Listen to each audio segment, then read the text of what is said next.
Hai semuanya, saya Hilman dari sekolahcoding.com. Sekarang kita mau belajar cara bikin tombol, tentu bukan tombol biasa, tapi tombol yang menarik. Langsung aja di sini saya udah nyiapin satu file HTML dan kita style CSS-nya langsung aja di sini biar kita nggak perlu pindah-pindah halaman. Yang pertama kita sediain dulu tombolnya, teman-teman boleh pakai input type, boleh pakai button, pakai div. Tapi yang paling gampang saya pakai tag A aja biar dia ada efek kayak kelingnya langsung. Yang pertama misalnya tombol berhasil, jadi kita akan bikin beberapa tombol biar kita bisa lihat perbedaannya di masing-masing CSS. Lalu tombol warning atau tombol berbahaya misalnya. Kalau teman-teman pernah pakai Bootstrap, ini bakal sedikit familiar. Berbahaya. Dan saya kasih lagi tombol hati-hati atau warning. Hati-hati. Kenapa susah ngetik hari ini? Hati-hati, ini dia. Dan kita kasih nama kelas di masing-masing.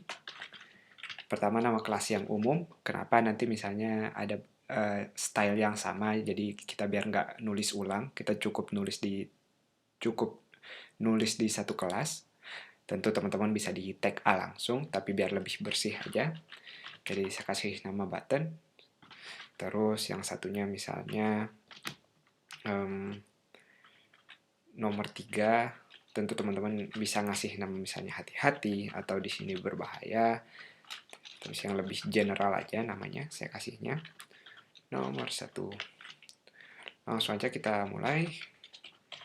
Untuk buttonnya, karena dia tag A, ada beberapa hal yang harus kita pikirin. Yang pertama, kita nggak mau ada garis bawah. Dan yang kedua, warnanya, kita mau dia tetap warna merah pas standarnya. Kalau kita lihat di Chrome sekarang, dia kayak gini. Jadi nggak ada efek style-stylenya, kecuali karena dia tag A, dia kursor kita bakal berubah jadi pointer, jadi orang tahu ini tombol yang bisa diklik. Karena defaultnya tag A ini dia displaynya inline atau bakal satu baris, kita bisa ngasih tahu langsung di sini juga kalau kita mau displaynya block. Nanti biar kita bisa kasih margin, padding dan lain-lain juga. Kita tentuin di sini juga aja gedenya, misalnya saya mau 200 pixel. Ini aja dulu dan padding. Tentu aja saya mau padding dan margin. Padding ingat jarak di dalamnya, jarak antara konten sama batas bordernya. Paddingnya saya kasih 5 pixel untuk atas bawah dan sedikit lebih gede di sampingnya yaitu 10 pixel. Dan margin jarak antar elemennya atau jarak di luarnya biar nggak terlalu nempel saya kasih 10 pixel. Kalau kita pindah ke Chrome sekarang udah lebih bagus, tentu bisa lebih bagus lagi. Satu lagi saya lupa, sebelum kita pindah ke khas tombolnya saya kasih text line center dulu biar dia bakal ke tengah. Fontnya kita gedein lagi aja, saya kasih 24 pixel. Lanjut lagi, kita udah punya nama kelas nomor 1, nomor 2, dan nomor 3. Dimana yang nomor 1 kita mau dia tombol sukses. Jadi kita bisa cari warna-warna yang adem atau yang berhasil gitu. Saya ambil, ini kurang cerah kayaknya. Ini aja yang saya ambil. Tentu kita harus bilang warna backgroundnya.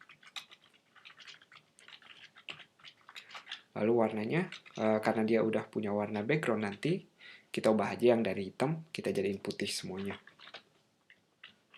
Kalau teman-teman lihat, si nomor 1 sekarang udah jadi cantik seperti ini. Kita lanjut lagi, ada nomor 2 dan nomor 3.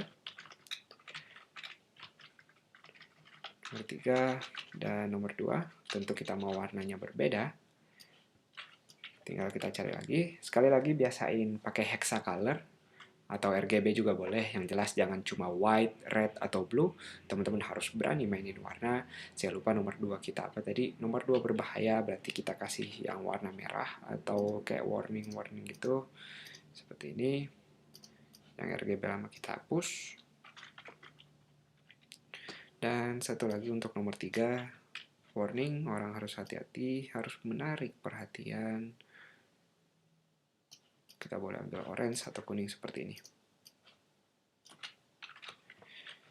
Kita lihat dulu hasil yang udah kita kerjain. Bagus banget, udah mirip tombol beneran. Teman-teman lihat, cukup dengan beberapa baris kode aja.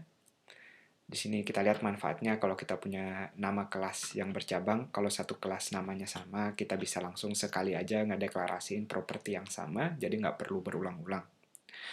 Lanjut lagi, misalnya kita mau kasih lebih mirip kayak tombol lagi, kita bisa kasih border radius sekitar 5 pixel. Kalau kita lihat di Chrome, teman-teman bisa lihat buletannya di sini. Kalau mau lebih gede lagi, saya ambil yang ekstrim aja, contohnya 15 pixel. Tentu tergantung tema keseluruhan websitenya, dicocokin jangan sampai nggak pas sama elemen lainnya, harus pas. Saya ambil 10 pixel di pertengahan tadi. Teman-teman lihat udah seperti tombol. Masih banyak yang bisa kita lakuin. Dan kalau teman-teman lihat, salah satu efek yang kita punya sekarang baru pointernya berubah ketika kita berada di atas tombol. Idenya kita bisa ubah transparansinya, misalnya kita kasih efek hover.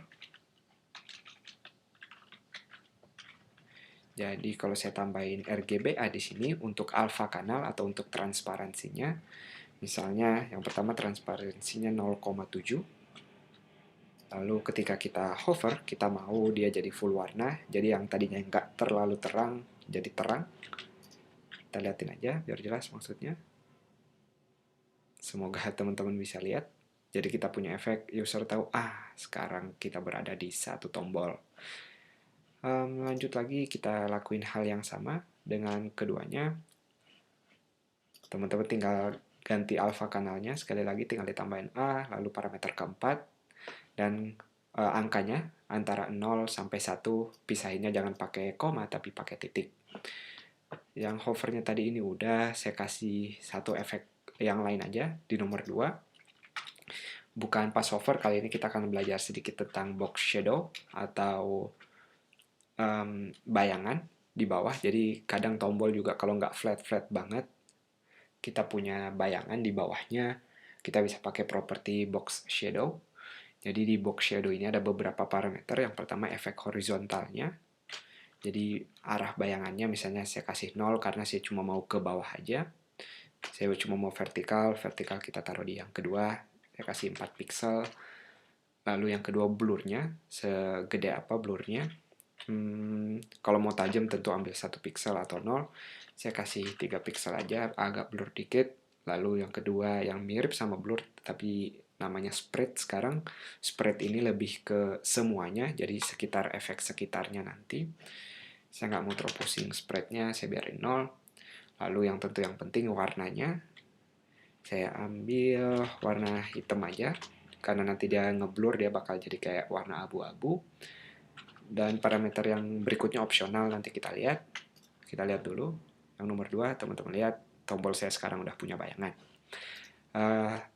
Efeknya, sekali lagi, kalau teman-teman nggak terlalu suka warnanya, kalau terlalu kontras misalnya, kita bisa ambil yang warna abu-abu dikit.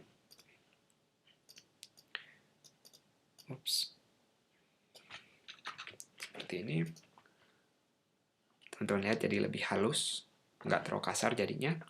Dan satu lagi, parameter terakhir, kalau yang tadi efeknya defaultnya dia bayangannya di luar, kalau teman-teman mau di dalam, teman-teman tinggal tulis inset di sini. Seperti ini. Tentu kita harus dibalik jadinya, horizontal vertikalnya harus dipas-pasin, jangan dibiarin kayak gini. Saya biarin lagi ke offset sebelumnya, biar dia kayak normal. Apalagi yang bisa kita lakuin di sini? Tapi ide tombolnya sendiri saya rasa cukup jelas.